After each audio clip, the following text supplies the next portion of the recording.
Good evening and welcome to the council meeting of Monday, March the 12th, 2018.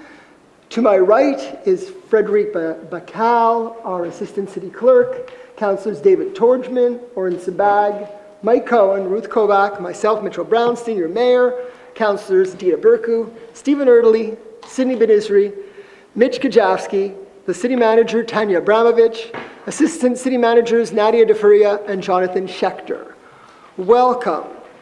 Before we start the meeting, I first would like to mention the sudden passing of one of our valued employees who worked with the City of Côte Saint-Luc in the arena for 25 years, Luc Casal.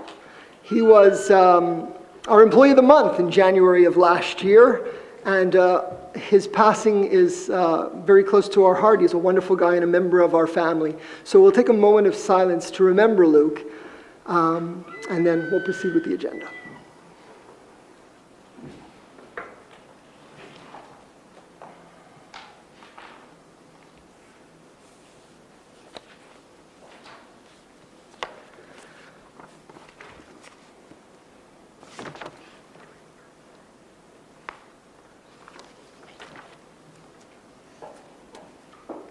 Okay, thank you. Look who's on here. So then now we're going to move to happier memories and thoughts. Today we are honoring. Well, can everybody see the picture? I think it's clear. We're honoring Mr. Earl Kimmel for service to the City of Côte Saint-Luc. You know, behind every mayor and councillor who is the face of the City of Côte Saint-Luc, there are many individuals who have worked behind the scenes. And I don't know of anybody who has worked for the City of Côte Saint-Luc longer and more diligently than Mr. Kimmel. You know, Maître Kimmel was appointed notary of the city on September the 7th, 1965. That was 3 months after I moved into Côte Saint-Luc at the age of 4. And we were neighbors. And I knew of Mr. Kimmel through his daughters because we would play as I grew older at McDowell Park. And for me, the City of Côte Saint-Luc, there were two people that ran that city. There was two of my neighbors. There was one straight across from McDowell Park who was my city councillor, Henry Markovich. And then there was this guy, Earl Kimmel, who did something, I wasn't sure what, because I was a kid. But I knew that he worked for the city. And then years later, when I became a city councillor in 1990, and I had the honor of sitting on town planning, I would always listen to Mr. Kimmel's comments because he had the experience from way back when. First being a city clerk, and then later moving on to being a member of the Planning Advisory Commission, town planning, which he's been on all the way until very recently, just about a few months ago. And he always had insight on every issue, and everybody around the table always listens to Mr. Kimmel and his comments about what is in the best interest of the City of Côte Saint-Luc in terms of the urban plan for our city. So I want to thank Mr. Kimmel for all of his great years of service. He has done an exceptional job. He is really an individual who I think has touched so many in so many different ways without them even knowing, by making the members of PAC make the right decisions in order to approve minor exemptions, approve construction of homes, approve amendments of homes, and of course, in his many, many years, advising us as a city clerk for the City of Côte Saint-Luc. So we would like to present him with a certificate of appreciation in recognition of more than 50 years serving the City of Côte Saint-Luc and its residents as city notary appointed on September the 7th, 1965, and a longtime member of the Planning Advisory Committee.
Sure.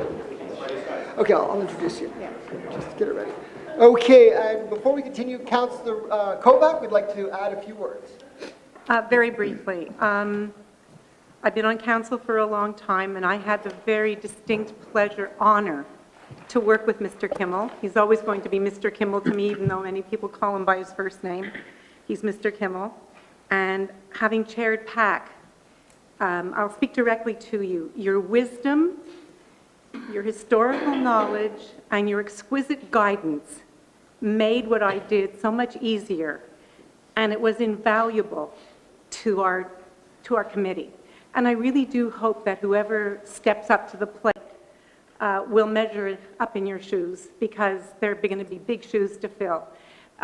It was so important to have you there, to me personally, but the value added that you brought to our committee is immeasurable. So it's a deep personal thanks to you that made it that much easier to do the job that we were doing. Thank you, Mr. Kimmel. Thank you, Councillor Kovac. And now we're fortunate to honor another individual who served our city well, Commander Jean O'Malley. Jean O'Malley est devenu policier décembre 1987. Il a commencé son carrière avec la police de la ville de Charny, près de Lévis, Quebec. He also worked with the Ontario Provincial Police at Downsview. Almost 30 years ago, in November 1988, he joined the Montreal Police Department. He was promoted to commander in 2008 at PDQ 45 in the Rivière-des-Prairies. Depuis octobre 2015, le commandant O'Malley est en charge de la gestion de 2 postes de quartier, 9 et 11. Donc, 115 policiers à Côte Saint-Luc, Montréal-Ouest, Hampstead et Notre-Dame-de-Grâce. Durant ce temps, il a créé des liens avec la population et implanté un projet venant aux aides aux victimes. In more than 2 years that I've known Commander O'Malley, I found him to be an extremely dedicated person with a deep desire to serve the community. He's been a frequent visitor, as he is today, to our council meetings, where he listens to questions from residents, all part of his community outreach mission to understand what is on people's minds to better serve them. So we really want to wish you all the best in your future endeavors, Commander O'Malley. You've served us well. You should have good health, happiness, and many more careers, as I know you're going to go on to another career. And as you keep on going on to careers, it keeps you young. So be well and continue to ensure the safety and security of our city, as you have done and now as you will continue to do in your new role with our neighboring municipality. We wish you all the best and thank you for helping make our city one of the safest on the island of Montreal. And we'd like to...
Okay, so now we're going to move into question period.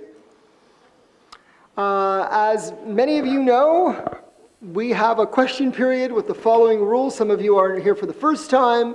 We welcome you to come again. Others will be watching this on television or your computer, I guess. So the general rules are that we have a 30-minute question period. Everybody gets a chance to ask a question and have a subsequent question. Questions are supposed to be 2 minutes? 3 minutes? 3 minutes, 3 minutes. We give you 3 minutes to ask your question, and we try to give you the response that we can. Otherwise, we get back to you as soon as possible. So we also, now that we're going live on camera, do not require that you give us your address. We have it written, so we don't need you to publicly state it on the recording. But we do appreciate if you say your name and if you live in Côte Saint-Luc. So the first person is Randy Mendel.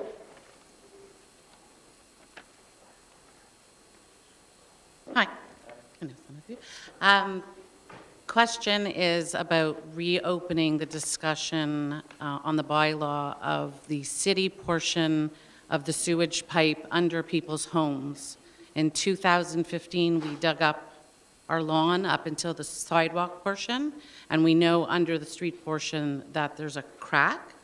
And at the same time, 2015, City of Montreal reversed their bylaw and now covers for the portion of the city street being paved and the sidewalk, which is the city stuff, but from what I understand, we are liable.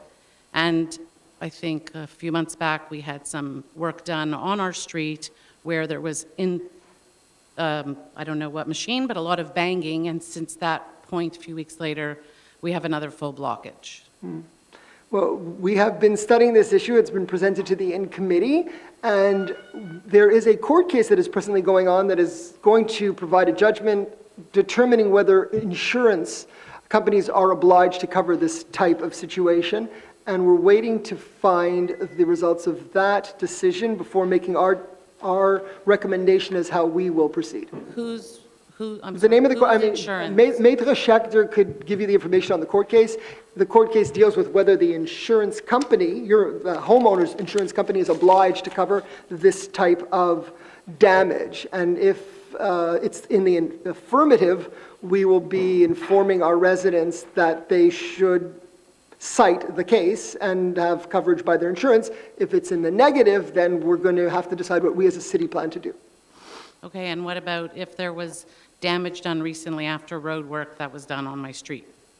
We haven't made a decision until that.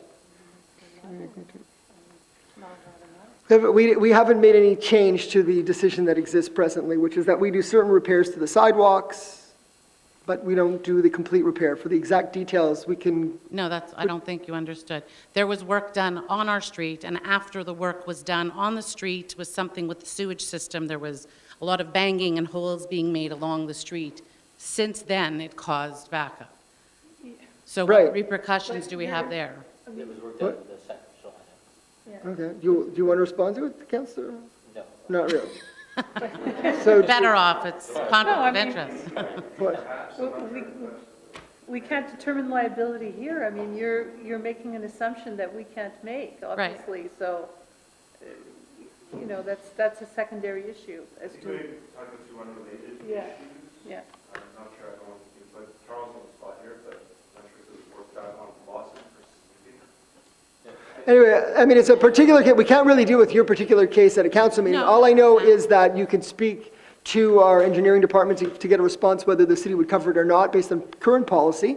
And then there is this issue of whether an insurance company is responsible to cover certain things. I'm not sure if it would be I'm this. just surprised that you're saying insurance, because when we had the first problem, insurance covers inside your home.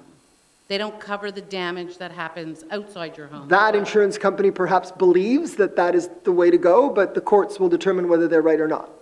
Okay, thank you. Okay. Phil Troy.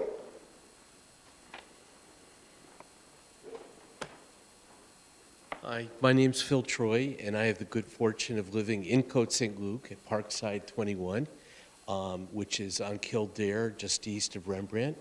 And we love living in Côte Saint-Luc. We love the convenience of being here. We love our townhouse that we live in. But we have a situation with our condo association, and we are looking for advice, input, and whether or not City Council can do something about it. We have a couple specific issues. One is we don't have enough of a reserve fund, and the Board of Administrators has not been really building it up. They just sort of let that rule slide. We're not getting adequate minutes from the board. We don't get financial statements in advance of the annual meeting. And in general, there doesn't seem to be a close following of the rules.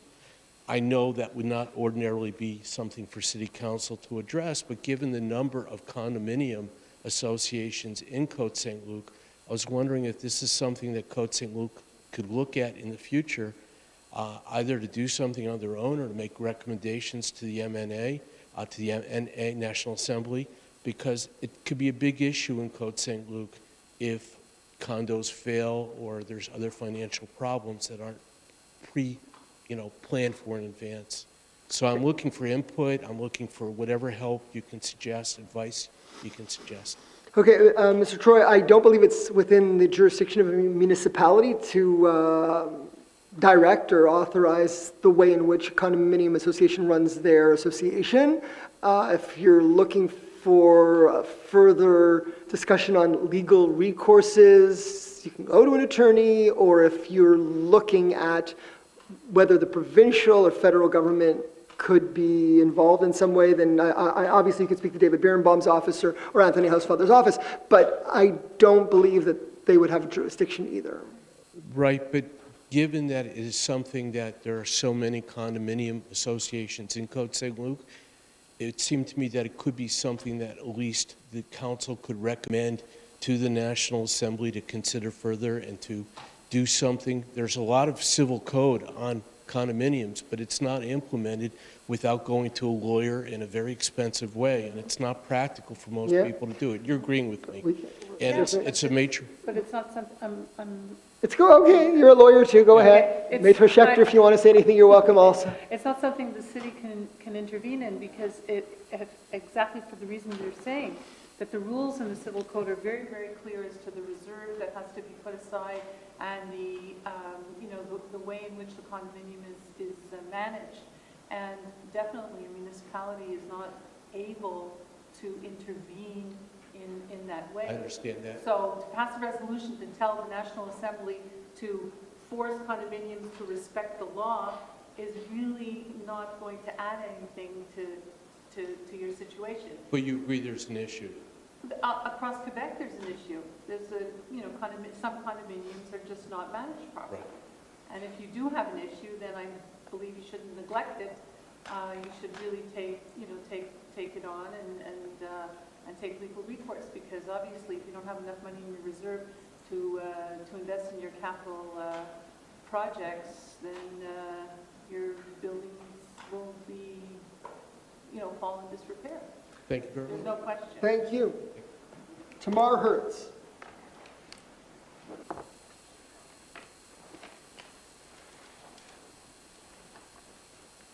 Good evening. Welcome. I just have two questions for you.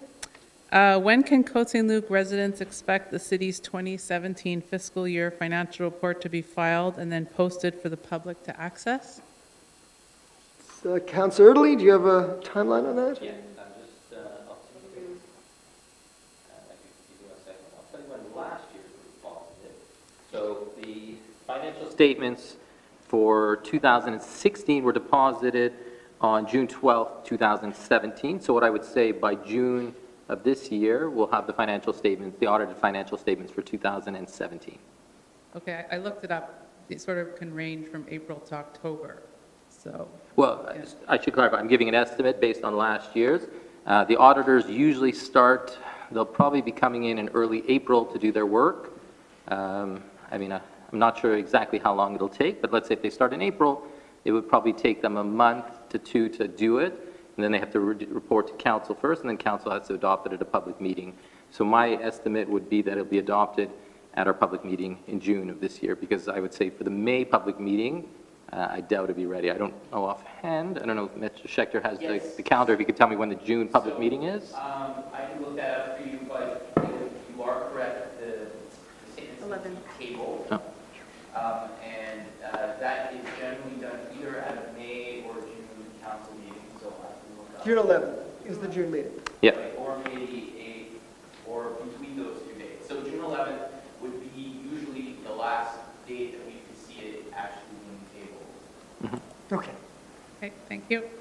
What kind of progress is being made toward releasing the more detailed budget information that has been requested? So if I may, this year, we try to share more information. So for example, for the capital projects, we went into much more detail. In the past, we just submitted a summary. This time, we actually went into each vehicle and so on. For the budget itself, not only do we release it in a PDF or PowerPoint format, we also release an Excel format. The key question is confidentiality of salaries of our employees, and that is the question that I don't have the answer to yet. It's something we have been discussing. From one point of view, we could release the entire budget as is, but the problem with doing that, it would release information, whereas someone very easily could figure out what the salaries of what the salary is of different employees, and my concern is the confidentiality of that information. So I would say it's, I guess to summarize, it's something we're still looking into, but I don't have a perfect answer. I think this year we've shown a lot more and tried to be much more transparent than we have been in the past, and we're going to continue to work on that. But obviously it's to balance the needs of our, and to respect our employees, because we have about 200 employees in the city, and 200, actually probably to 300 employees if you factor in all the part-time employees, and we want to make sure to respect them as well. Well, as long as we're continuing to put out the most information possible while you're continuing to work around the employee salary confidentiality issue. Thank you. Thank you. Rhoda Albert. Hi, I don't know if Well, you can hear me, but I hear you. I just have a question about the parking that was allocated for the building that's going up next to me, and now there's a ban on parking on the street for more than 2 hours. How long is this going to last? Because it's affecting the people in the condominiums that live around there. I understand. And do you remember this woman, Rhoda Albert, that came and said, how are they going to park in that swamp? Right. Yes, I remember her. And they clean the snow. Did not say that? Now it's all mud, and they don't drive, they don't park there. Right. Well, that's what we put And up. they're getting tickets for parking on the street. That's like insane.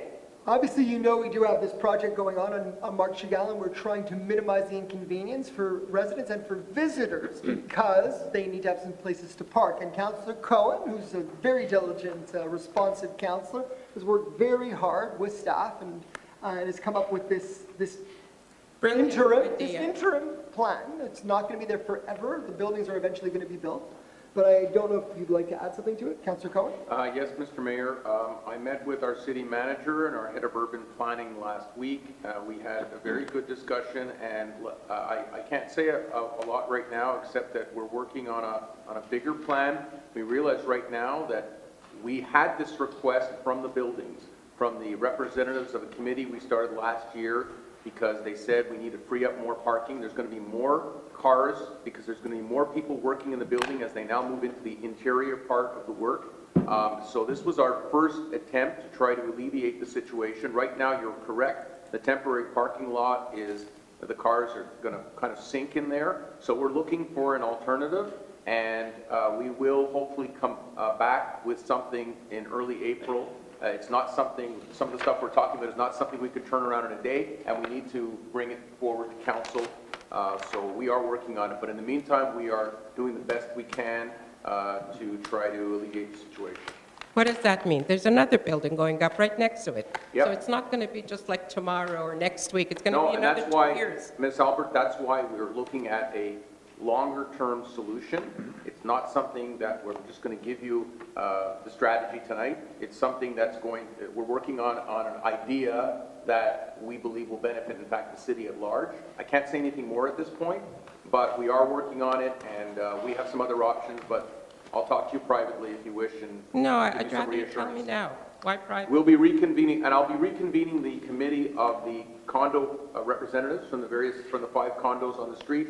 That worked extremely well last time, and we'll be bringing them back together soon when all the snowbirds return. But it's affecting us now. When somebody comes to my house, they can park the car, when we have no room in our parking lot, because we do have a very small parking lot. And somebody comes over, they have to go move the car every 2 hours? That's nonsense. There's no perfect solution to There's no this perfect problem. solution. But It's, we're working on Why improving didn't you it think of it before? before we allow them to build. Before you allowed them to park where there's not going to be any parking, where they're going to sink in the mud? No, but it worked, worked very well. It worked very well during the winter. Now it's not going to work for a period of time. But it worked well in the winter. It worked well in the It's winter. okay, we're having 15 centimeters of snow on Wednesday, so. Let's hope not. Thank you. Okay, if there's no further question, we're going to move on to approval of the minutes. Councillor Kovac. So moved, Mr. Mayor. Seconded by Councillor Gajowski. All in favor of the minutes? Councillor Sabac? Anyone opposed? Carried. And now we move on to business arising from the council minutes. Monthly departmental reports. Moved by Councillor Kovac, seconded by Councillor Gajowski. Discussion on the departmental reports. Councillor Cohen. Thank you, Mr. Mayor. First, I want to welcome the journalism students from Concordia who are covering our meeting tonight. We always enjoy having them here, and we know that they'll be future reporters for the Gazette and broadcast media in the years to come, so they'll remember this evening for a long time, I'm sure. Just want to remind everyone, and I'll be putting notices on the various social media channels. We have 2 members of our Dog Owners Committee with us here tonight in the back of the room, and we'll be convening next Monday night, March 19th at 7 o'clock here at City Hall. The Concordia journalism students are invited if you want to cover our brand new initiative, a first ever Dog Owners Committee meeting, Dog Owners Committee in Côte Saint-Luc. And we are basically, a council will be reviewing a first draft of a new dog bylaw very shortly, and we hope to have something adopted by the spring in time for the season when more dogs are out and about. We are looking for more people to join this committee, specifically from different districts. We want to have basically district captains and district groups. We want to wage war on all those irresponsible dog owners who are not picking up after their dogs, and we want to have kind of a citizens watch on that. So we also will be launching a new Facebook page. We've got a really cool name for it. We'll be announcing that soon. So again, next Monday night, 7 p.m. right here at City Hall. Also want to commend Darrell Levine and our public affairs staff on the initiative of video recording our council meetings. We've been doing it since January. We load them on YouTube. You can hear the audio of the meetings the following morning on SoundCloud. This was done, it was something we talked about during the campaign, and we've been able to do it at a very considerable savings to the community by doing it in-house. We are saving about $15,000, and it's working very well. We're getting some very good response. Again, thanks to Darrell, and everyone should keep on listening or watching if you can't make the meetings, and we'll post them. And just one final note on the Equinox Marc Chagall, which we just talked about with Ms. Albert. The concrete pouring for the structure, the first tower, is now essentially complete. This includes the penthouse level.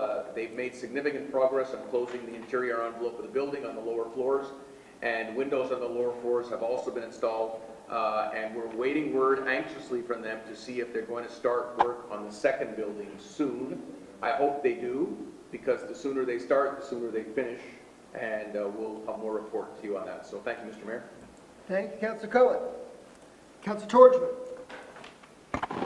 Torchman. So on the library, I'm happy to say that there's great programs available at the library, both in French and English. We had a great puppet master come in this past weekend with great success. There was a coding club that was created, and that was highly successful. They couldn't even get some of the kids to leave at the end, which is a good sign. And there's more things coming at the library. I urge you to come check out the library. It's a great place to study, great place to find resources. It's not only books, there's so much more. So I urge you to use our fantastic facility.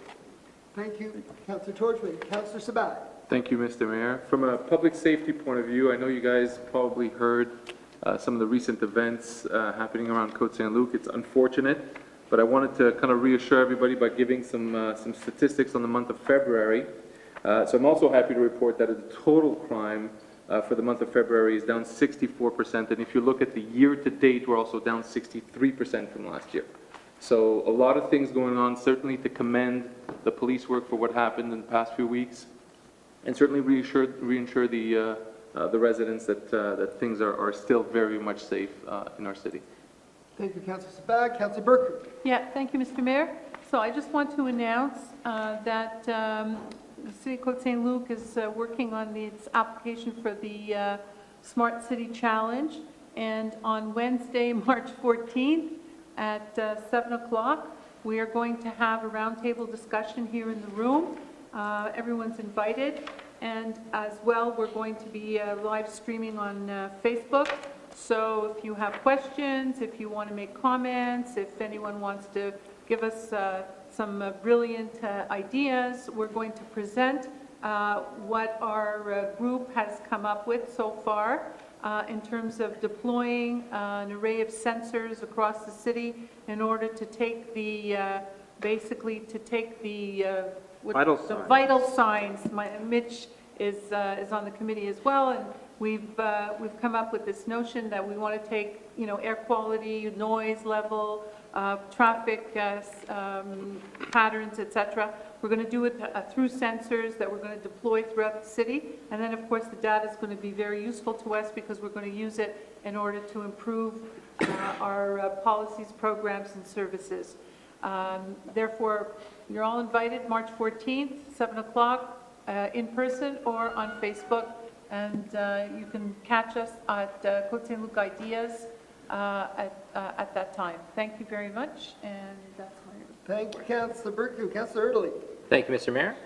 I'll start on the finance side. So first I want to thank the residents who paid their tax bills a bit early. Originally, as I mentioned last time, we had thought we would have to take out a loan or a credit line of about $14.5 million. In the end, we only had to take out about $7 million, and we've since actually been paid back quite a bit of that. I don't have the total today, but obviously that total will be zero very soon. So I thank the residents that heeded the mayor's call and paid their tax bills a little bit early.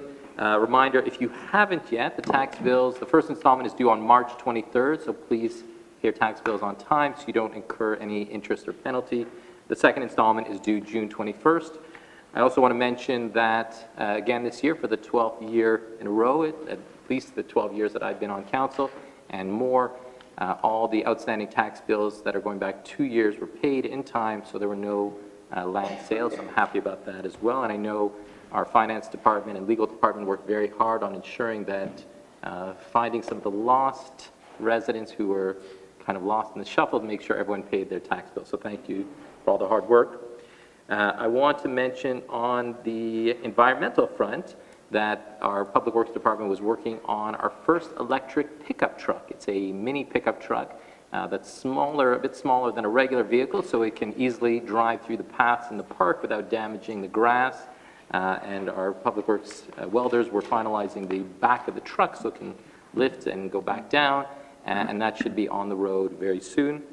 And finally, I want to mention that yesterday I was able to attend an event at the Waldorf Seniors Residence where we celebrated the 100th and more, 100-plus birthdays of 20, and I'm going to probably mispronounce it, it's centenarians.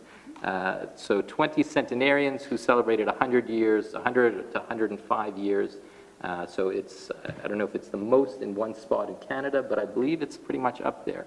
So it was a pleasure to see, and some of them I had a chance to speak to and shared some very interesting stories. So I hope if you didn't have a chance, maybe you'll see some of the coverage in the various media sources, and I'm sure it'll be covered in the Suburban as well this week. Thank you, Mr. Mayor. Thank you, Councillor Erdely.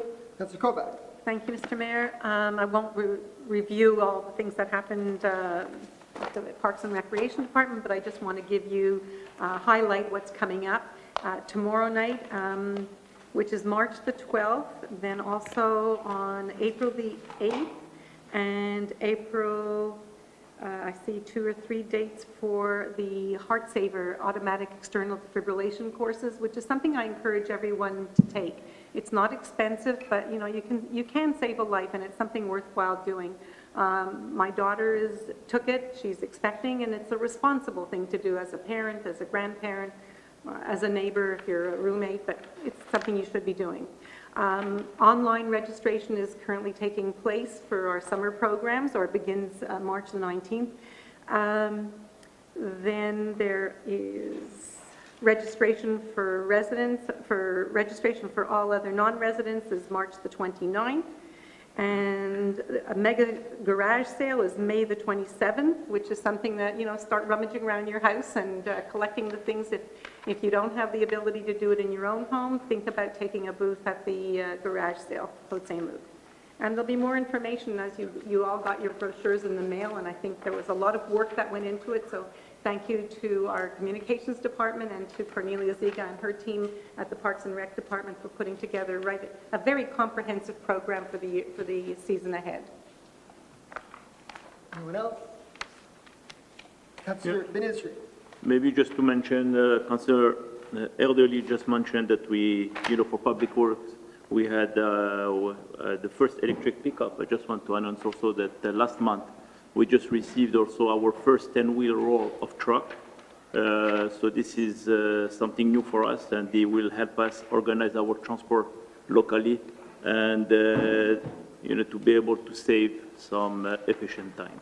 And just to let you know that, unfortunately, we're getting ready for the next snowfall. We thought that it was already summertime, but it looks like it will be the contrary this week. So this is We what I have the just wanted best to snow mention. removal on the island of Montreal. We're going to get it done. Absolutely. All right, so I'll Councillor Kajowski? segue, thank you, Mr. Mayor. I'll segue Sydney's, Councillor Benizri's news of the snowfall with thank you for those who attended Winter Carnival.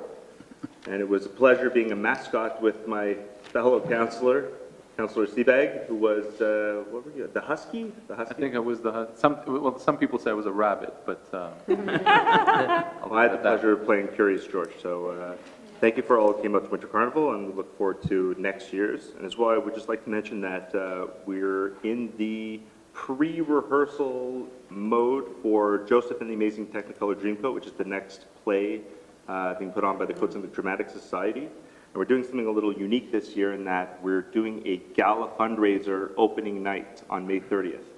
So we're going to begin to reach out to donors and fundraisers in the very short term with the hopes of raising money for the ongoing development of our theater downstairs in this building, and as well to send children to go see, local school children to go see the show on, during the show run between May 30th and June 10th.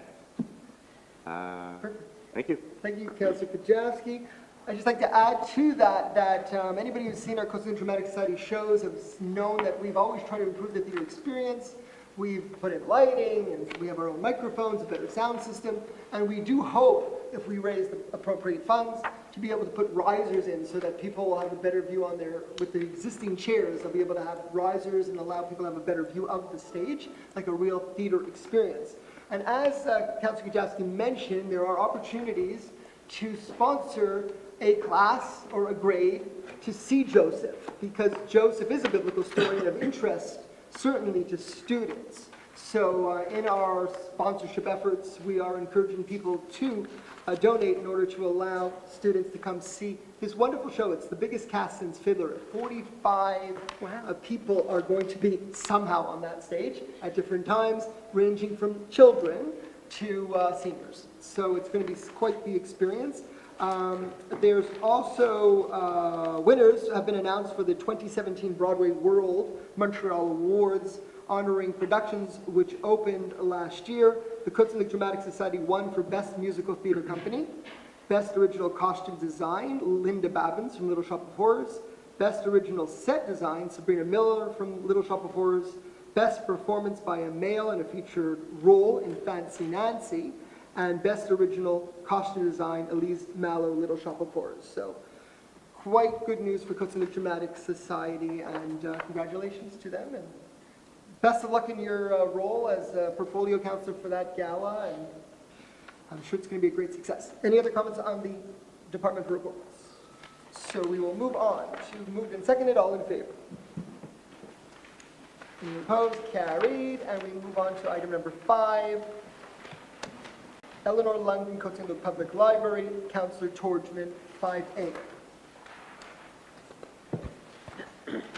Que le règlement intitulé « Règlement établissant la grille tarifaire des programmes de la Bibliothèque publique Eleanor London, Côte Saint-Luc pour avril 2018 à août 2018 soit et est par la présente adopté et numéroté 2507. Proposé par le conseiller Torgman, appuyé par le conseiller Benizri. All in favor? None opposed? Carried. So that is the, do you want a discussion on it? Sorry, yeah, that's our tariff bylaw for all the programming that the library does over the course of that period of time from April to August of 2018. It's one of the largest brochures we've had with lots of programs, so take advantage of it. Now we move on to one of the largest options for programs. Now we move on to item 5B, Councillor Torgman. That I'm giving a notice of motion that bylaw 2509 to be entitled Bylaw Amending the Fees and Fines Schedule for the Eleanor London Côte Saint-Luc Public Library will be presented at a later meeting for adoption. And the table. But then you table. Oh, and the tabling? And the tabling of the draft bylaw. And that's it, there's no seconded. You just have to table. Oh, that I tabled draft bylaw 2509 entitled Bylaw Amending the Fees and Fines Schedule for the Eleanor London Côte Saint-Luc Public Library.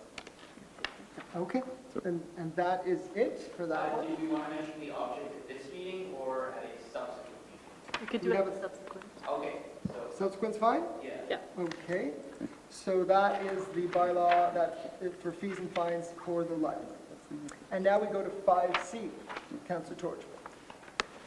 This is a bit of a longer one. Yeah. We're on February 13th, 2017, by resolution number 170205, the City of Côte Saint-Luc Council authorizes the library director to request a grant for financial aid from the Quebec Minister of Culture and Communications for the realization of a project called Collection Développement for the financial period of 2017-2018. Whereas the following the aforementioned request, on December 7th, 2017, the MCC, the Minister of Culture and Communication, advised that the library will be receiving a grant in the amount of $73,700. Whereas a resolution is required to confirm the city's commitment to finance the project, and that the City Council hereby commit to finance the project in a total budgeted amount of $300,533 for the 2017 year, including the 2017-2018 grant received from the Minister of Culture and Communication in the amount of $73,700. Moved by Councillor Torgman, seconded by Councillor Benizri. Any discussion? In short, it's just advising that we're going to be spending the grant that we're getting from the minister. This is a new requirement where we promise to spend what we budgeted to spend, so we get the grant. Moved and seconded. All in favor? Anyone opposed? Carried unanimously. And we move on to financial services. 6A, Councillor Erdl. Thank you, Mr. Mayor. Be it resolved that the Côte Saint-Luc City Council authorizes the city treasurer to open investment account with CIBC. Be it further resolved that the mayor and the city treasurer be authorized to sign all documents all documents required by the CIBC pertaining to the investment account, the whole as per the offer of services dated February 21st, 2018. Moved by Councillor Erdl, seconded by Councillor Gajowski. Any discussion? Councillor Erdl. So just to explain briefly, currently Côte Saint-Luc has its, basically has all its financial accounts with the Royal Bank of Canada. However, we reached out to some of the other banks to get information on what would be, I guess, the equivalent of a high-interest savings account, and CIBC offered a very good rate which the Royal Bank was not able to match. For that reason, Côte Saint-Luc is going to be opening a high-interest savings account or high-interest, favorable interest account, and it's one where we can easily move the money from one account to the other, so that when we do have extra funds, we're at least making some interest on it, which will hopefully help to improve services and pay for other services required by the city. Thank you, Councillor Erdely. Seconded by Councillor Kajowski. All in favor? You're opposed? Carried. And now we move to item 6B. Councillor Erdely. Thank you, Mr. Mayor.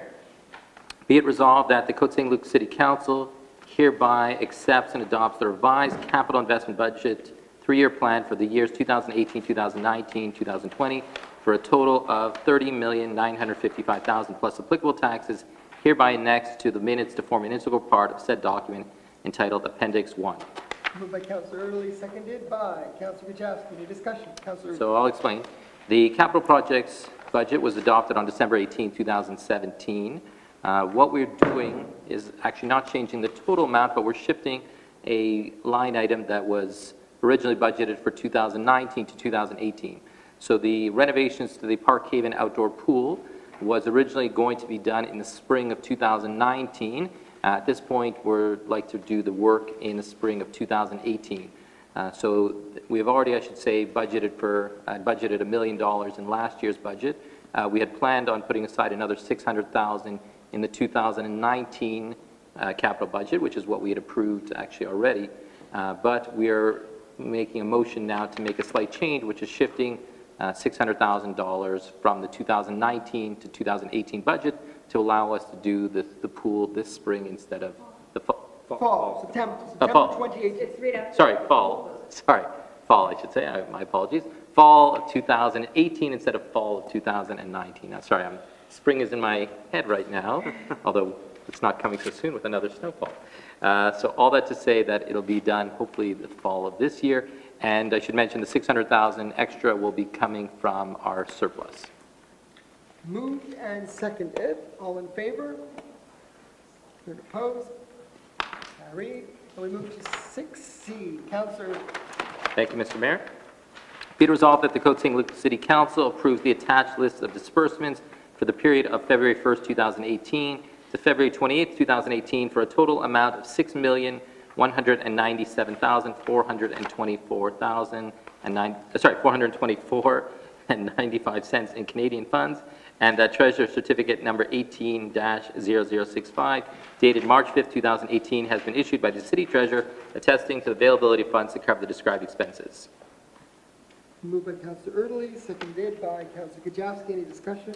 So normally this amount is about $3 million. This time it's about $6 million. About half of that, close to about $2.5 million, is related to a bond issue, which we did at the last public meeting on February 12th. So this was a bond that is for paying paying for capital projects actually that were done about 10 years ago. As well, some of the other larger items include payments for snow removal and for salt as well. Moved and seconded. All in favor? Pay the disbursements. Carried unanimously. And we move to item number 9, Human Resources. Councillor Kobach. Number 7. 7. So yes, weird, my number. It's okay. Thank you, Mr. Mayor. Be it resolved that the Côte Saint-Luc City Council approves the appointment of Abdenour Hamadash as a Côte Saint-Luc Aquatics Assistant Head Swim Coach into a management position for a fixed-term contract as stipulated on the attached list, entitled Appointment of Coaches, Management being the Management Fixed-Term Contracts, and that the Treasurer Certificate 18-0068, dated March the 6th, 2008, has been issued by the Assistant City Treasurer, attesting to the availability of funds to cover the described expense. Moved by Councillor Kobach, seconded by Councillor Erdely. Any discussion? So these are just employment contracts. We have a bunch of yearly employment contracts, items A to I, that we are going to be going through. So moved and seconded, all in favor? Anyone opposed? Carried unanimously. B. Be it resolved that the Côte Saint-Luc City Council approves the appointment of the following 9 people as Côte Saint-Luc Aquatic Swim Team coaches: Jean-Sébastien Prévost, Javier Cuevas, Karim Hamadash, Stefano Spagnolo, Devin Kreutzner, Sierra Spagnolo, David Hartel, Nikita Ciobanu, and Lawrence Carriere.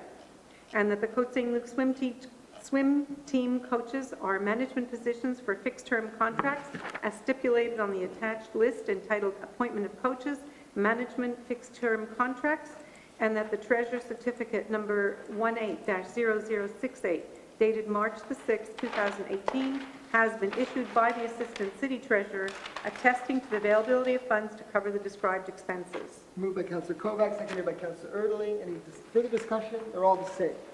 All in favor? Anyone opposed? Carried. C, please.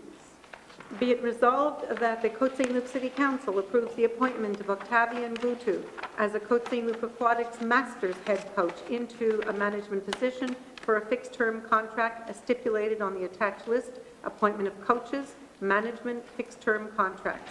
A Treasurer Certificate 18-0068, dated March the 6th, 2018, has been issued by the Assistant City Treasurer, attesting to the availability of funds to cover the described expenses. Moved by Councillor Kovacs, seconded by Councillor Erdely. Thank you. All in favor? Anyone opposed? Carried unanimously. Once again, these are all yearly employment contracts. Continue on to D.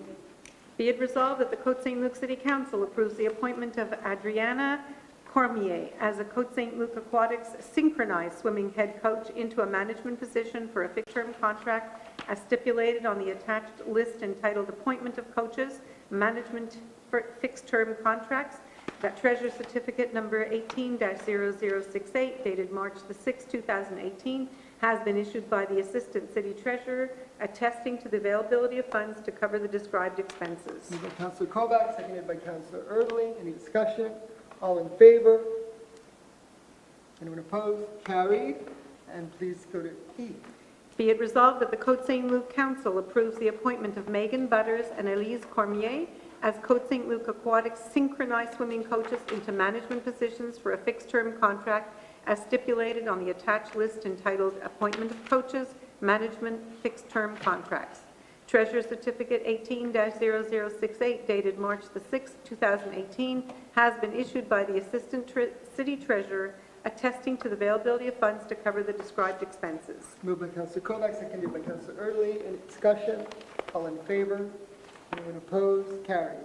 Move to Be it resolved that the Côte Saint-Luc City Council approves the appointment of Kyla Rollinson as a Côte Saint-Luc Aquatics elite triathlon coach into a management position for a fixed-term contract as stipulated on the attached list, appointment of coaches, management fixed-term contracts. That Treasurer Certificate 18-0068, dated March the 6th, 2018, has been issued by the Assistant City Treasurer, attesting to the availability of funds to cover the described expenses. Moved by Councillor Kovacs, seconded by Councillor Erdely. All in favor? Carried unanimously. Next. G, be it resolved that the Côte Saint-Luc Council approves the appointment of Javier Cuevas as a Côte Saint-Luc Aquatics triathlon coach into a management position for a fixed-term contract as stipulated on the attached list entitled Appointment of Coaches, Management Fixed-Term Contracts, and that the Treasurer Certificate 18-0068, dated March 6, 2018, has been issued by the Assistant City Treasurer, attesting to the availability of funds to cover the described expenses. Moved by Councillor Kovacs, seconded by Councillor Erdely. All in favor? Carried unanimously. H.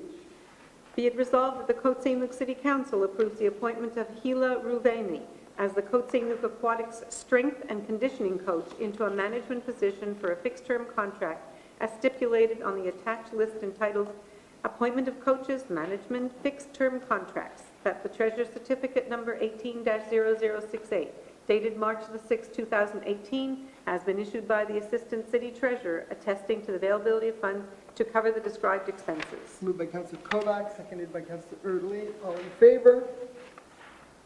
Carried unanimously. And the last one, I. Be it resolved that the Côte Saint-Luc City Council approves the appointment of Timothy Byrne as the Olympique Spécial Quebec coach into a management position for a fixed-term contract as stipulated on the attached list entitled Appointment of Coaches, Management Fixed-Term Contracts. That Treasurer Certificate 18-0068 dated March the 6th, 2018 has been issued by the Assistant City Treasurer attesting to the availability of funds to cover the described expenses. Moved by Councillor Kovacs, seconded by Councillor Erdely. All in favor? Carried unanimously. And now we move to something else, which is item J, hiring of white collars. Councillor Kovacs.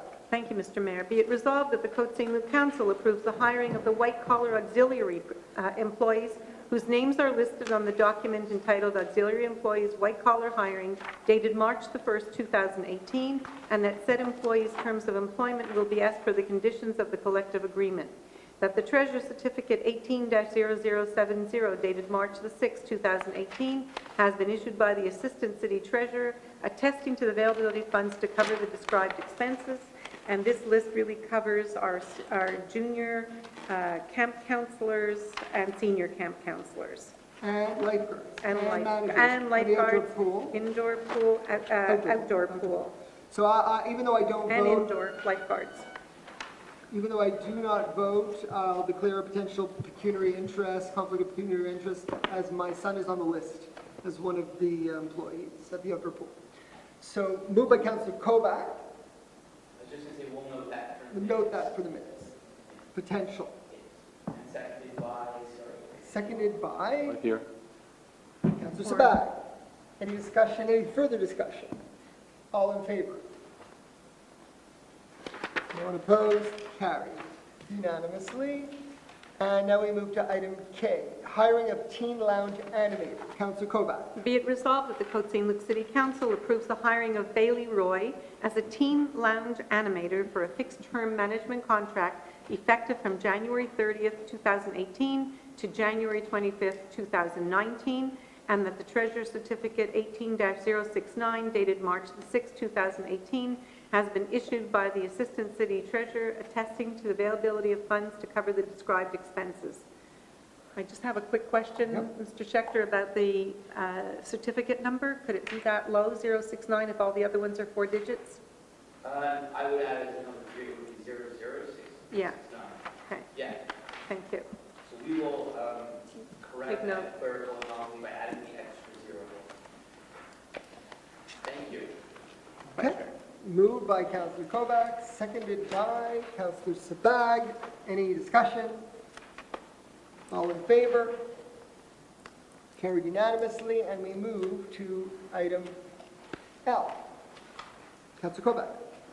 Be it resolved that the Côte Saint-Luc Council approves the hiring and extension of the intern student employees whose names are listed in the document entitled 2018 Interns Students dated February the 16th, 2018, and that said employees' terms of employment will be as per the respective dates indicated on the aforementioned list, and that the Treasurer's Certificate number 18-0066 dated March the 6th, 2018 has been issued by the Assistant City Treasurer attesting to availability of funds to cover the described expenses. Moved by Councillor Kovacs, seconded by Councillor Sabag. Any discussion? This is one person in urban development and another one in purchasing.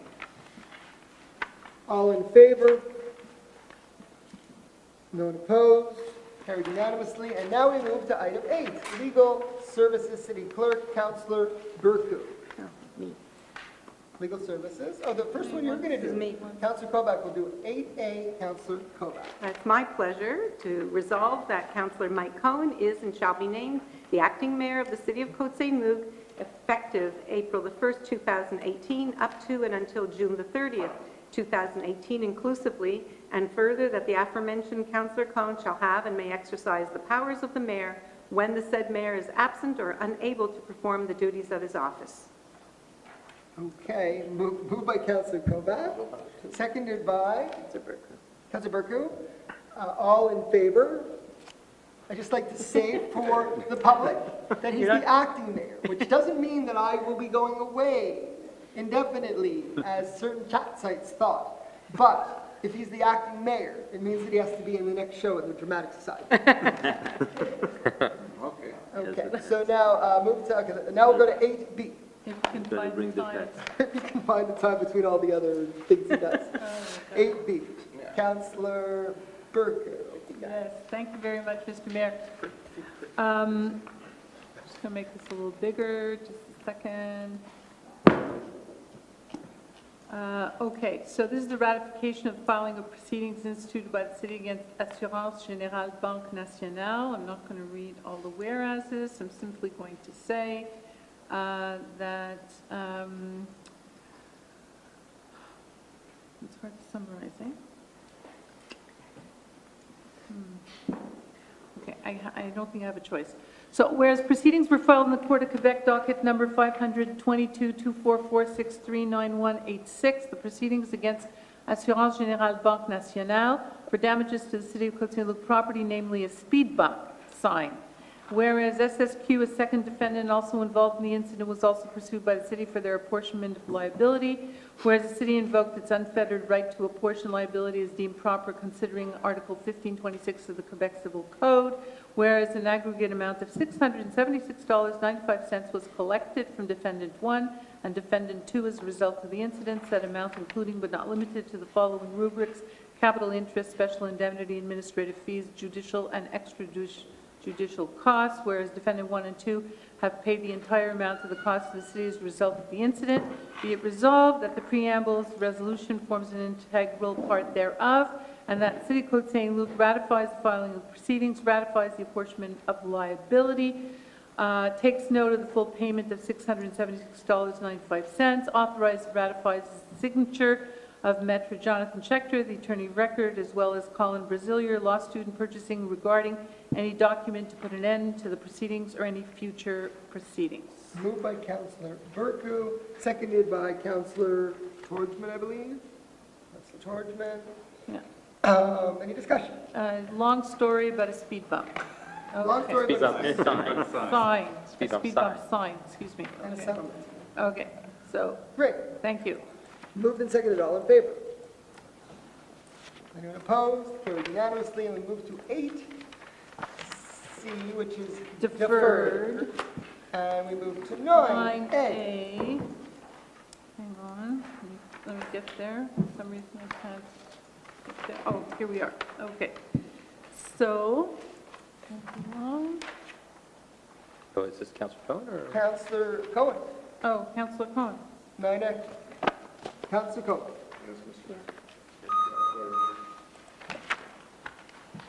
Canada Post. Yeah. It's page Yes, 246. Mr. Mayor, I so move that Côte Saint-Luc City Council authorize the payment of invoices to Canada Post for the 2018 year, that the council approves and ratifies the associated expense in the amount of $30,000 plus applicable taxes. The treasurer certificate number TC 18006B dated February 27, 2018 has been issued by the treasurer attesting the availability of funds to cover the described expenses. Moved by Councillor Cohen, seconded by Councillor Sabag. Any discussion? This is an invoice that has to be paid for postage. Correct. Canada Post. Okay, moved and seconded. All in favor? Anyone opposed? Carried. And now we move to B, Councillor Cohen. Thank you, Mr. Mayor. I so move that the City Council approves and authorizes the city to purchase from Insight Inc. 14 computers connected with quotation 219-834-463, and for a total amount not to exceed $21,694.77 plus applicable taxes. That treasurer certificate number TC 18067 dated March 7, 2018 has been issued by the treasurer, attesting to the availability of funds to cover the described expenses. That City Council approves the borrowing pursuant to a non-interest-bearing loan from its working fund for this expenditure, that the city shall provide every year out of its general fund a sum sufficient to repay the loan back into the working unit, that the terms of repayment shall not exceed 5 years. Moved by Councillor Cohen, seconded by Councillor Kovac. Any discussion? This is, every year we purchase computers to update and replace the ones that have become obsolete. Moved and seconded, all in favor? Anyone opposed? Carried. And now we move on to item 9C, Councillor Cohen. Thank you, Mr. Mayor. I so move that the Côte Saint-Luc City Council renews and awards a contract to Emergency Communications Network 2 in order to provide a mass notification system and contract for 1-year term for an annual amount not to exceed $9,247.59 in US dollars, that the Director of Public Safety and/or the City's General Counsel be authorized to sign any agreement to give the effect to the foregoing. The Manager of Financial Operations has issued Treasurer Certificate 180064, dated March 2nd, 2018, testing the availability of funds to cover the above described expenses. Moved by Councillor Cohen, seconded by Councillor Kovac. Any discussion? Mr. Mayor, I just want to say that I think everyone will agree that this is a wonderful service. People over many months have remarked to me how pleased they were to, at a flick of a button and well managed by Darrell Levine, to get a notification of something that's of great importance, whether it be the closure of a road or a power failure or something that we're able to give them a heads up on. So we really appreciate it. We're on the cutting edge in terms of communicating with our population, and we're going to continue to do so. Absolutely. Excellent. Moved and seconded. All in favor? Anyone opposed? Carried unanimously, and we'll be giving you a call tomorrow morning. Yeah. All right. Now we'll move on to item public safety, number 10. Councillor Sabat. Thank you, Mr. Mayor. Be it resolved that the City Council adopts the intermunicipal agreement with the City of Montreal entitled Entente intermunicipale concernant l'acquisition, l'installation et la maintenance d'un système de radiocommunication vocale à la Ville de Montréal, consisting of 6 pages plus 2 annexes, that the Council authorizes any of the City Manager, Associate City Manager, General Counsel, or Director of Public Safety to sign any documents to give effect to the foregoing. Moved by Councillor Sabat, seconded by Councillor Kovac. Any discussion? Councillor Sabat. Yes, sir. Yes, thank you, Mr. Mayor. Just to let you guys know that this is essentially in 2015, Côte Saint-Luc joined CRAM, a radio communication system for the Montreal agglomeration, and this is a way for us to go into contractual agreement with them. So that's essentially it. Moved and seconded. All in favor? Anyone opposed? Carried unanimously. We move to item number 11, Public Works. Councillor Benizri. Merci, Monsieur le maire.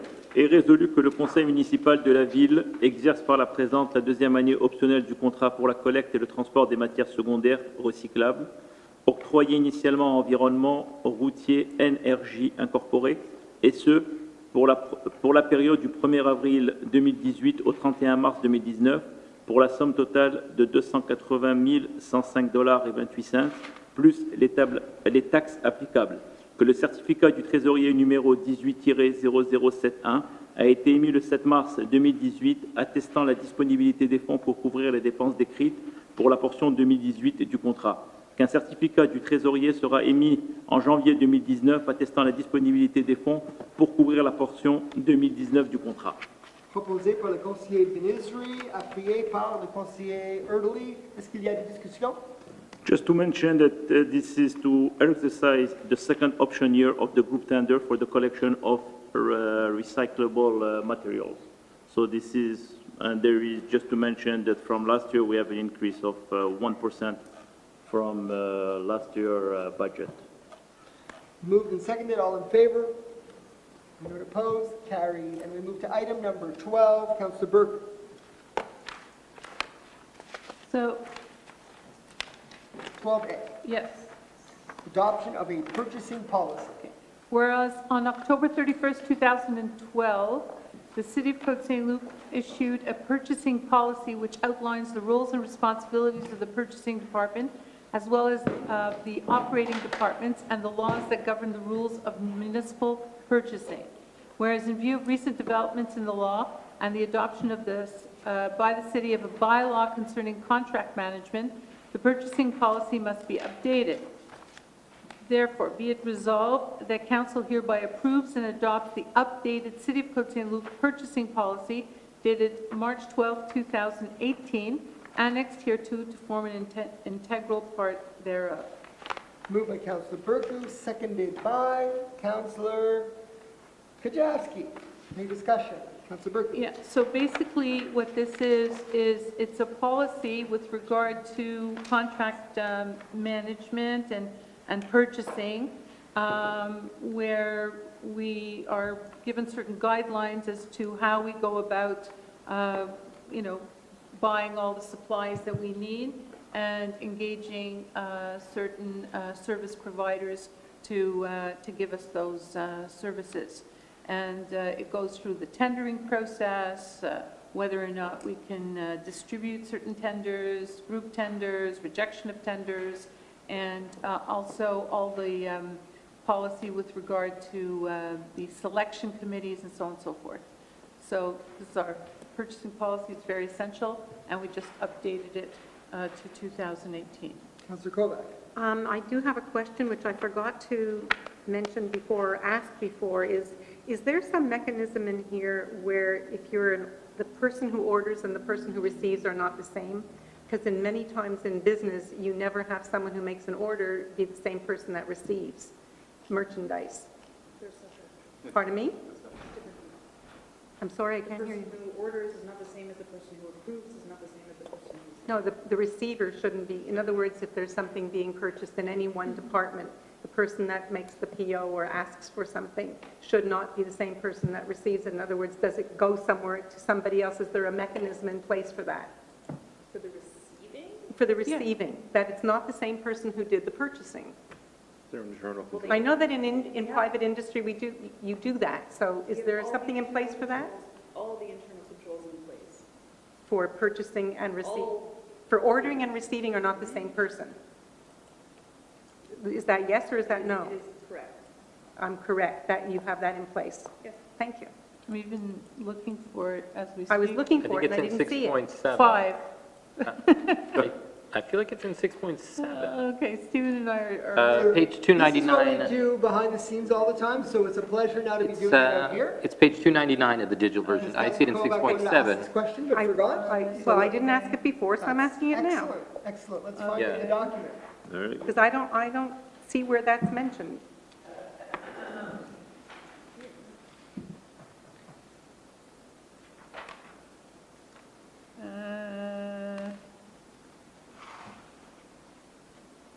Doesn't mention that per se, but I know that that's the case. That's the policy that we have.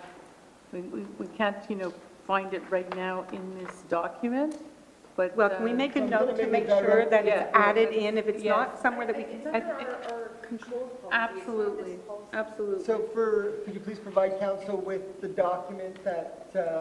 Just shows me either where it it is in the document or the document that has this policy clearly delineated. So we all have a copy, we can read it. I see it in 6.7, but it's just under receiving, but... Okay, so that's clear. You mark that as directive? Thank you. Thank you. That's what we do all the time behind the scenes. So good to do it up here once in a while. Moved and seconded. All in favor? Anyone opposed? Carried unanimously. And now we move on to item 12B. Councillor Burke. Yeah, second, have to get there. Disadvantage of, okay. Hang on. All right, 12B. Now we are on to the,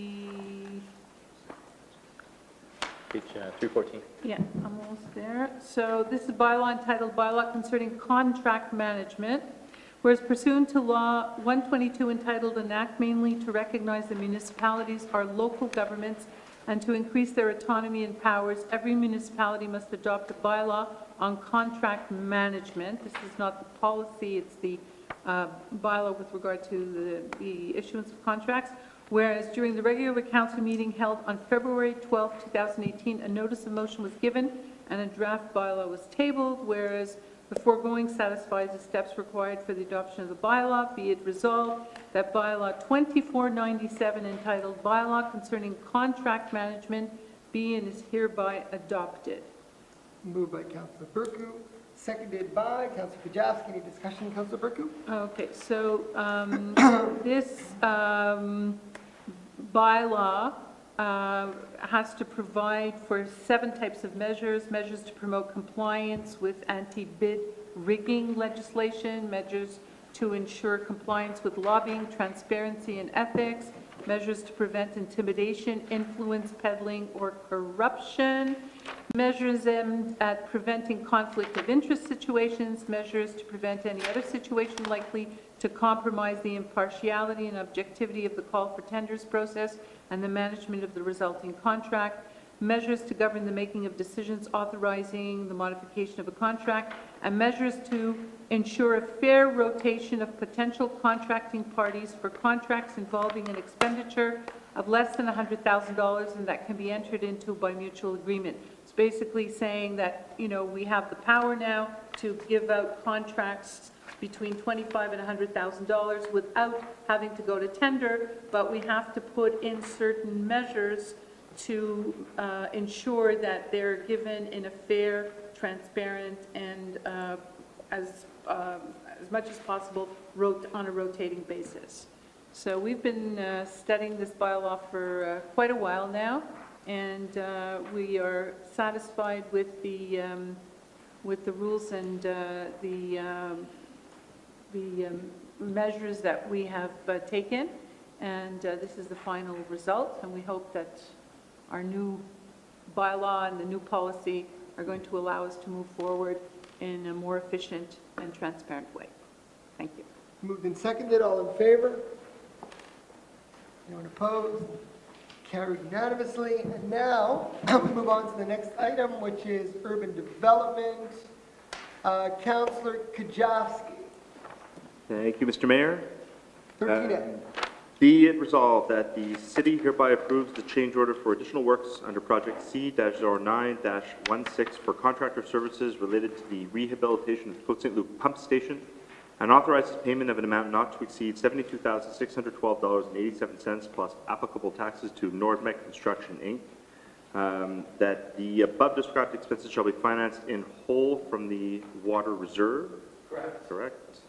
That city treasurer has issued the treasurer's certificate number TC 18-0060 on February 13th, 2018, attesting to the availability of funds to cover the described expenses. Moved by Councillor Kajowski, seconded by Councillor Erdely. Any discussion? Just in short, this is the approval of change order ratification thereof for additional work required for the Côte Saint-Luc pump station on the Côte Saint-Luc Road underpass. Okay, Councillor Erdely, you want to add? I was just going to add that this is one of the things we do that's not very glamorous. In the last 10 years in Côte Saint-Luc, we've replaced the pumps at the Westminster underpass, the Côte Saint-Luc Road underpass, and the Cavendish underpass, each to quite a cost. However, we do it, of course, because of the safety requirements. The goal, of course, is to ensure that Côte Saint-Lucers are safe and able to get in and out. Many of us recall the flood of July 1987, and I know I sometimes get the year mixed up, July 14th, 1987, Bastille Day, I believe it was, where Côte Saint-Luc was cut off from most of the island of Montreal, as was, of course, the Décarie Expressway became the Décarie River, for those that recall, and if you're too young to remember, it's some interesting photos to look up on the internet. The goal, of course, again, is to make sure that Côte Saint-Luc is safe, so that in case there is a flood, or in case of rainfall like we had on July 14, 1987, all the pumps have backups and backups for the backups to make sure that Côte Saint-Lucers will still be able to get in and out. Thank you. Excellent. Yeah, you can go to Tasty Foods also and see on the wall, there are pictures of the water, the flooded Décarie Expressway. Okay. Oh, true. I forgot to mention that 50% of the cost is paid for by the City of Montreal. Moved and seconded, all in favor? Anyone opposed? Carried unanimously. Keep that water out. And now we will move to item number 14. Councillor Burke. 14. Adoption of a Côte Saint-Luc action plan for the disabled community. Right. Okay. So, whereas the provincial government through Law 65 requires municipalities with greater than 15,000 residents to adopt an action plan for the disabled, outlining the steps that are to be taken to ensure the complete integration of residents, visitors, and employees with physical and/or mental disabilities. Whereas the City of Côte Saint-Luc puts great emphasis on ensuring the accessibility of city services to its residents, visitors, and employees, be it resolved that Côte Saint-Luc Council hereby adopts the 2018 Action Plan for the Disabled Community Plan, said plan dated March 12, 2018, and comprising 26 pages. The Council hereby requests that said action plan be made available to any resident, visitor, or employee who wishes to consult said plan or obtain a copy thereof. The Council hereby requests that in addition a copy of said plan be deposited for consultation in the City's archives and at the Eleanor London Public Library. Moved by Councillor Burku, seconded by Councillor Kovac. Well, fine. Any discussion? So basically, we are mandated to provide this plan, and we're going to, it's got lots of, it's a wish list. The objective is to correct potential hindrances for the City of Côte Saint-Luc so that people with difficulties and who have reduced mobility or other handicaps will have access to all our facilities. And it's quite comprehensive. Obviously, we haven't achieved it all, or we're still working on it. And it's something to look forward to. My daughter recently sent me something from California. She went to a park for the disabled, and it was all full of musical instruments. Yeah, so, there's many interesting things being done all over. And we're going to try and do the same here so that handicapped people will have more access to services. Okay, Councillor Kovac. I'd just like to add that this is really a project or an ongoing project that covers every department in the city. It's not just an initiative that comes from council. Every department is looked at where they can make improvements as well. It deals with every building, everything. park, access as well as improvement of quality of life for individuals with different limitations. It's a very comprehensive document. Okay, moved and seconded, all in favor? Anyone opposed? Carried unanimously, and now we move on to 14.1, the Site Planning and Architectural Integration Program, Councillor Burku. Okay, also the screen is So we need down? the screen is down. We're going to Okay, start good. with number A, 5501, Westminster. Okie dokie.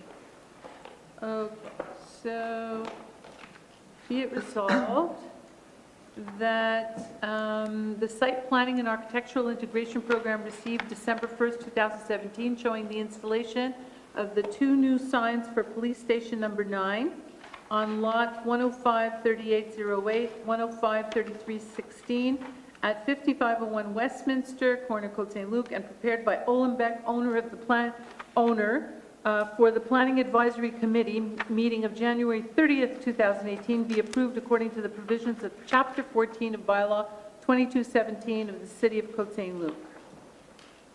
Moved by Councillor Burku, seconded by Councillor Kovac. Any discussion? Yeah, so I just want to start the ball rolling because, as you can see, maybe you can't see very well, but the police station does occupy a large footprint at the corner. It's at least 3 storefronts, and so the banner on top of these storefronts, the windows is quite long and very plain. However, that's what they wanted, and we finally did agree, as long as they put bilingual signage in the window, which they did. It says police station and poste de quartier. So that was one of our, yeah, on both sides. So that was one of our requirements, and we're giving, in the next motion after this one, this was to approve the site plan. The next one is to give them a minor exemption. We're going to allow them to go beyond the maximum requirements for this kind of signage, because we felt that it should cover the extent, the full length of the storefront that they occupy, so that people can realize, how big the police station really is. That's my take on it. Councillor Erdely. Go ahead. Thank you, Mr. Mayor. First, I want to start by saying I'm very happy that the Poste de Quartier, the Police Station 9, has moved to the district, to the corner of Côte Saint-Luc Road in Westminster. At the same time, I have to admit, I'm not very happy with the signage that they chose. We had, for those that may recall, we had a similar discussion a few years ago with the CLSC when they put up a new sign across the street at Cavendish Mall. The original sign, which I voted against, the sign was quite small, the font was small, you could barely read it from a distance, and it made no sense, and I voted against it. In the end, after they installed that sign, several months later, they realized that the sign was, in fact, too small, and then they took it down and put up a new sign. I'm hoping in this case the police will realize that. Hopefully it won't take very long. I think it's a huge space. It's roughly 60 feet across, if you can imagine, and maybe the sign, the actual letters where it says police, takes up maybe at the most 10 feet of that. So let's say 1/6, 5/6 of which are just a blank blue screen. And really, I think they could have done much better signage. I understand that the police have their set sign, and I understand they have policies, but there's no reason why they couldn't have made the word police a little bit bigger or added more to the sign, which is just really a blue bar across the building. So for that reason, I'll be voting against this and the subsequent motion related to the sign. Okay, Councillor Kajowski. Just to echo what Councillor Erdely just said, actually the police portion of the sign is under 10% of the total width of the sign. So I agree with everything Councillor Erdely said. I would invite perhaps the SPVM in the future to work with us a little more closely as a neighborhood police station to find something that is more suitable and conforms more with the look of our city, especially at a major intersection. Councillor Kovac. Well, it might not be the most elegant sign, but I'm very pleased that Station 9 has stayed in Côte Saint-Luc because the fact that there's so much activity between the two stations, 11 and 9, always makes me nervous that they wouldn't remain. So one, I'm very happy that they've relocated on the territory of Côte Saint-Luc, and two, when there was doubt about them putting anything bilingual, we did speak to them, and guess what? They put up bilingual signs.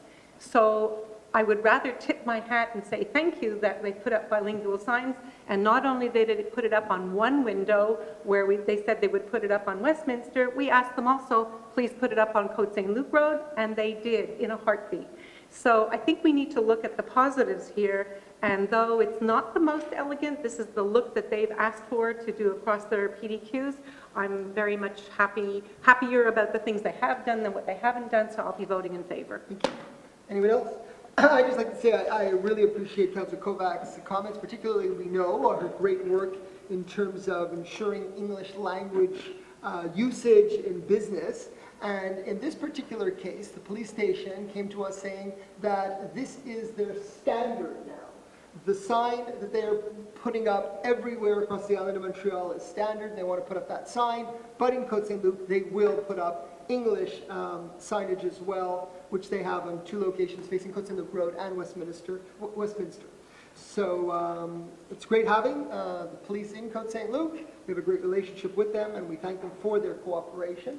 And I certainly respect all the comments of my colleagues here on council. So now that it has been moved and seconded, all in favor? Anyone opposed?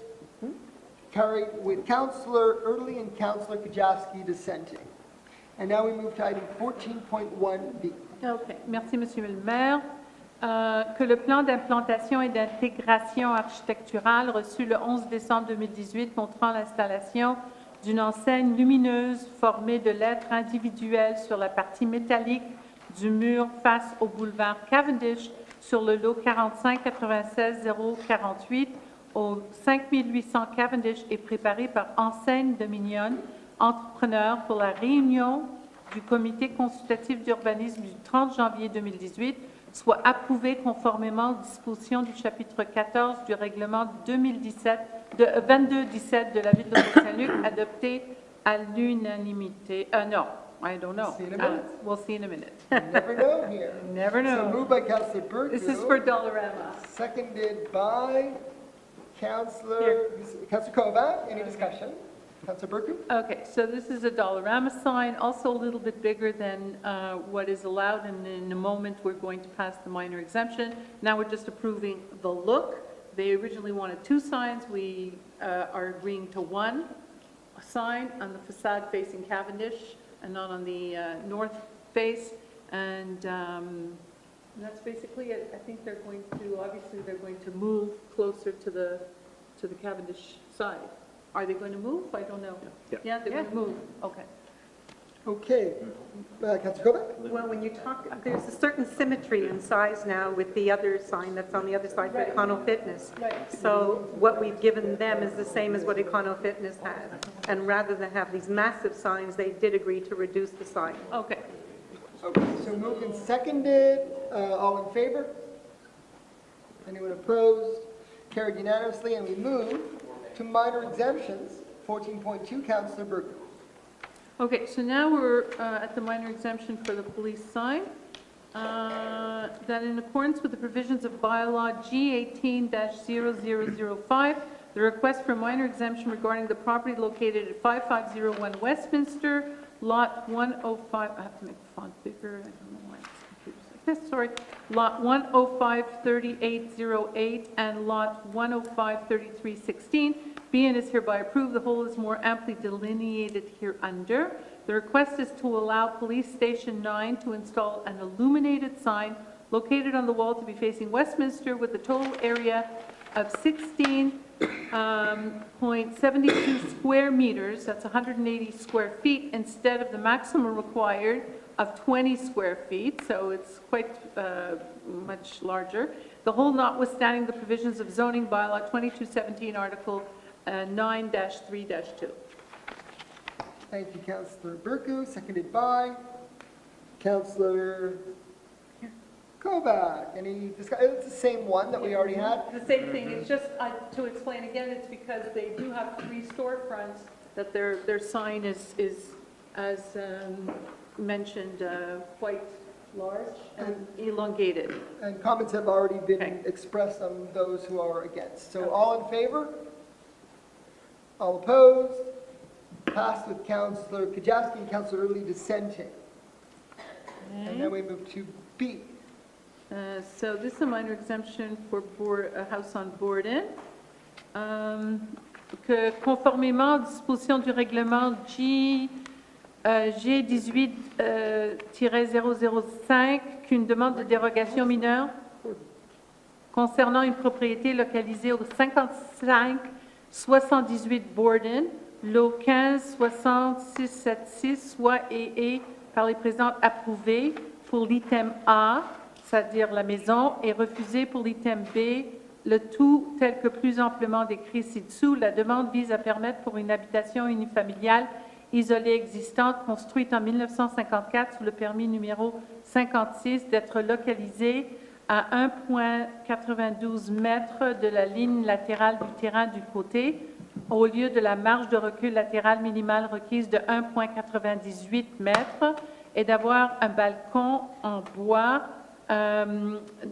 selon la ligne latérale, cette deuxième partie étant refusée. De tout nonobstant les dispositions du règlement de zonage 2217, annexe B, zone RU2 et l'article 4-4-5A. Okay. OK. Proposé par le conseiller Burku. Right. Appuyé par conseiller Kovac? Nope. Nope. Conseiller Kajewski, who's seconding it? It's the house on Borden. It's a minor exemption. Okay. So I'll second. you'll second it? Kajewski. So it's a very minor exemption. The distance between the house and the neighboring lot line, okay, because a house sits on a lot, and the lot has a perimeter, and the perimeter line on that side, on the, I guess it's on the, it must be on the north side, the house is 6 centimeters too close to the lot line. So we're giving them The house or the balcony? the house. So we're giving them a minor exemption for the house, and that will render their house conforming to the bylaws. So we won't make them move the house? No. Okay. Or the balcony. lot, or the lot line. What about the balcony? We're not agreeing to it. We're just not making them move their house. We have this, So the balcony is not in here? the balcony is No, here they're to like review. refused Okay. the balcony. Okay, Okay. so that's it. That's good. Sometimes you see those houses, trucks are driving by. Lift them up. The house. Okay, so moved and seconded. Any further discussion? All in favor? Anyone opposed? Carried unanimously, and we move to item C. All right, so item C is the first step in what we call a demolition process. So step 1 is we're going to approve the look of the new house, and then step 2, we're going to, review the demolition at a separate council meeting. So in accordance, be it resolved, that in accordance with the provisions of bylaw G18-0005, the request for a minor exemption regarding the property located at 5650 Wolseley be and is hereby approved, the whole is more amply delineated.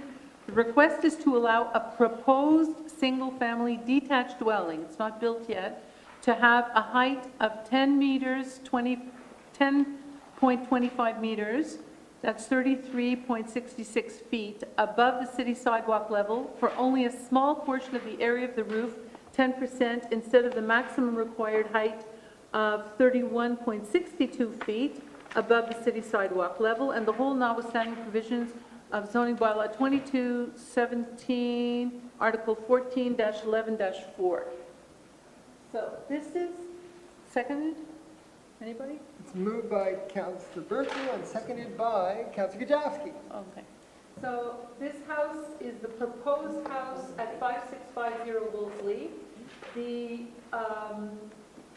owner wanted to have a sloping roof, and in order for the roof to be sloped, there is a small portion at the very pinnacle of the roof, about 10% of the pinnacle of the roof, that would be above the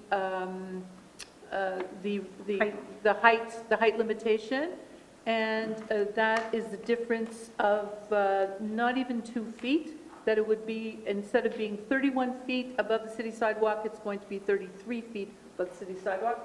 But in my view, it's not going to be visible from the street. It's not going to make a difference to anyone because it's only the top pinnacle of the sloping roof. The rest of the roof, 90% of the roof, is conforming to the regulations. So that's a minor exemption.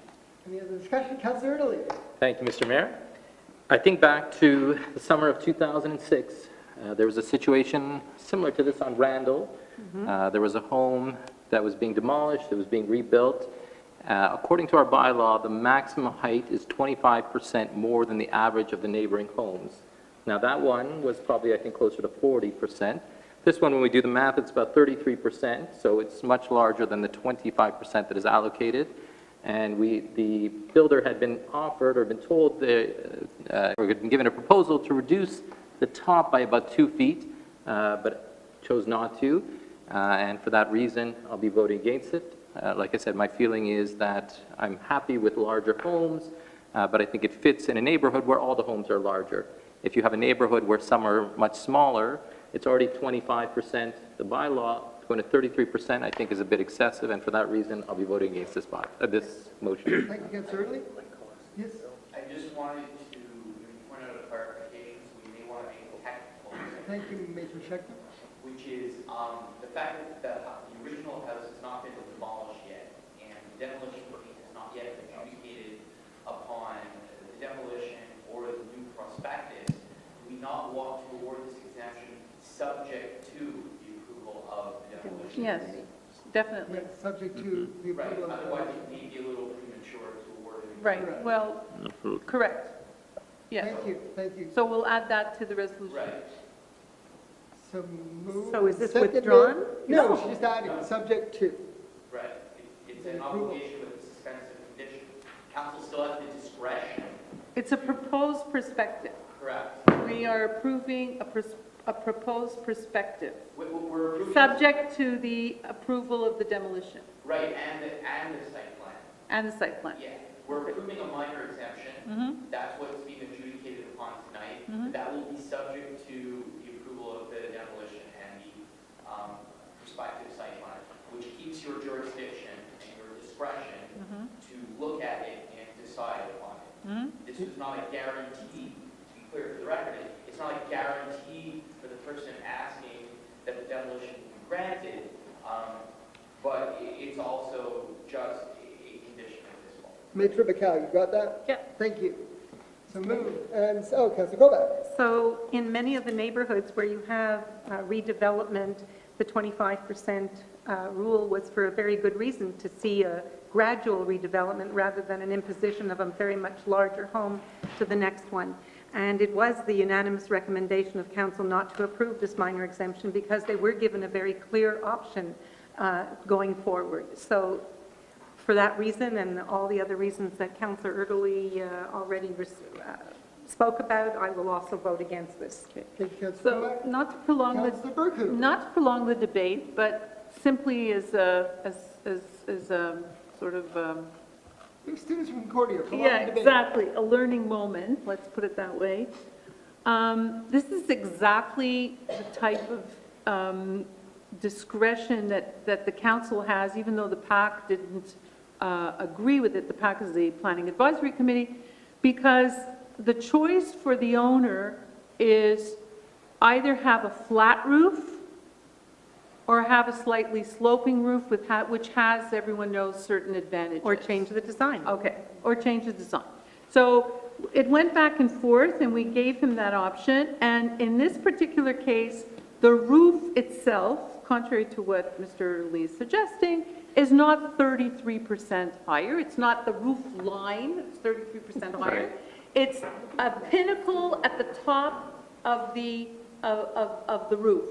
So that's why I felt, because I'm also not in favor of mega homes and, going beyond the limits of what we set as guidelines, but I felt at that point that if the owner does want to have a sloping roof, this is the least impact, that 10% of the roof, which will not be seen or impose itself onto the streetscape, is going to be 2 feet higher than the 31 feet. Don't we have a picture?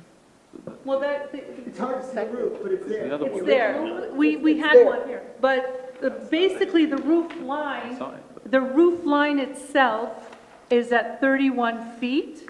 And that's where, we have to sort of make a judgment call. And I think that it's fair to give this minor exemption. That's what minor exemptions are for.